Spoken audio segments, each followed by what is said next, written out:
C'était l'analyse de son Pinel Plus qu'elle venait de réaliser il y a 2 ans. Donc elle l'avait acheté autour des 248 000 euros avec un taux d'intérêt assez fort de 4,66% avant l'assurance emprunteur. Et elle avait eu justement 2 ans de différé total puisque c'était un bien en Pinel bien sûr en VFA. Et donc il fallait qu'il sorte de terre. Et jusqu'au moment où elle ne percevait pas de loyer, eh ben, on avait un différé sur les mensualités.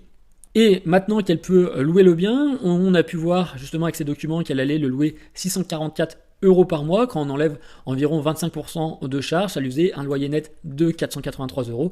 Et avec son crédit, aujourd'hui, elle allait avoir une mensualité tous les mois d'environ 1620 euros par mois. Et dans le même temps, grâce à son achat Pinel, elle va avoir une réduction d'impôt si on la mensualise de 413 euros par mois. Et donc son effort d'épargne mensuel les 9 premières années est de 726 euros par mois. Et les années 10, 11, 12, il sera encore plus conséquent puisque tout simplement la réduction d'impôt va être moins forte. Donc sur 9 ans, on voit qu'en loyer net, elle aura perçu 52 000 euros, elle aura versé en mensualité de crédit 175 000 euros et elle aura eu une réduction d'impôt de 44 000 euros. Et donc son effort d'épargne sur ces 9 premières années sont de 78 000 euros. Imaginons qu'à la fin de ces 9 ans, elle souhaite revendre le bien, donc elle aura mis de sa poche 78 000 euros.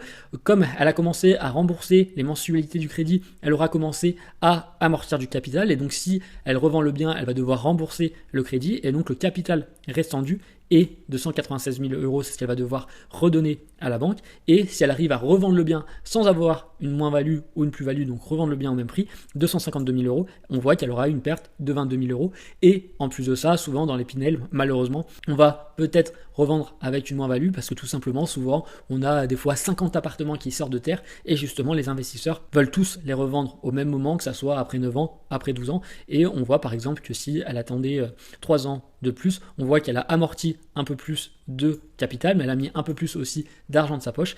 Et là, on voit qu'elle aurait fait une opération négative d'environ 30 000 euros. Donc là, pour optimiser cette opération qui sur le papier n'est pas forcément aujourd'hui très bonne, il y a 2 options, voire 2 étapes. La première, ça serait de renégocier le crédit, puisque si elle renégocie le crédit, elle va avoir une mensualité de crédit peut-être un peu moins importante, ou elle va peut-être garder la même mensualité de crédit, mais avec un taux d'intérêt plus faible, elle va pouvoir amortir du capital plus rapidement. Et donc, dans 9 ans, au lieu de redonner 196 000 euros à la banque, elle redonnera peut-être 170, 160. Et donc là, finalement, elle aura fait une opération peut-être qui n'est pas perdante, mais qui n'est pas gagnante. Ensuite, la deuxième option, ça serait, au-delà de renégocier le crédit, ça serait d'optimiser l'existant.